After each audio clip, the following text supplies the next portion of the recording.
नाशिक शहरात मागील काही दिवसांपासून खंडणीखोरीच्या घटना सातत्यानं उघडकीस येत असल्याचं पाहायला मिळत आहे। याबाबत नाशिक पोलिसांच्या खंडणी विरोधी पथकाला शहरातील गरजू लोकांची फसवणूक करणारा संशयित मुंबईवरून नाशिकला येणार असल्याची गोपनीय माहिती काल दुपारच्या सुमारास मिळाली।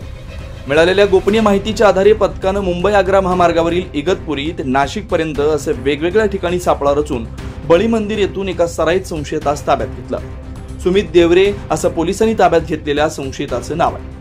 पोलिसांनी त्याची कसून चौकशी केली असता संशयित हा गरजू लोकांना कर्ज मिळवून देत असल्याचं सांगत त्यांच्याकडून महत्त्वाचे कागदपत्र घेऊन कर्ज घ्यायचा। मात्र ते काढलेलं कर्ज हे गरजू लोकांना न देता स्वतः महागडे मोबाईल घेऊन त्याची विक्री करून लोकांची फसवणूक करत असल्याची त्यांनी कबुली दिली।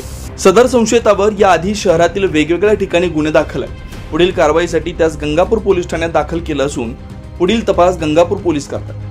सदरची कारवाई गुन्हे शाखा पोलीस आयुक्त प्रशांत बच्छाव, परिमंडळ 1 चे पोलीस उपायुक्त किरण कुमार चव्हाण यांच्या मार्गदर्शनाखाली वरिष्ठ पोलीस निरीक्षक जगवेंद्र सिंग राजपूत, पोलीस उपनिरीक्षक दिलीप सगळे, पोलीस हवालदार योगेश चव्हाण, दत्तात्रय चकोर यांच्या पथकाने केले।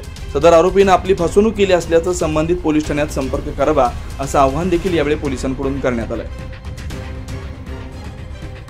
9 न्यूज महाराष्ट्रासाठी प्रतिनिधी नितीन चव्हाण, नाशिक।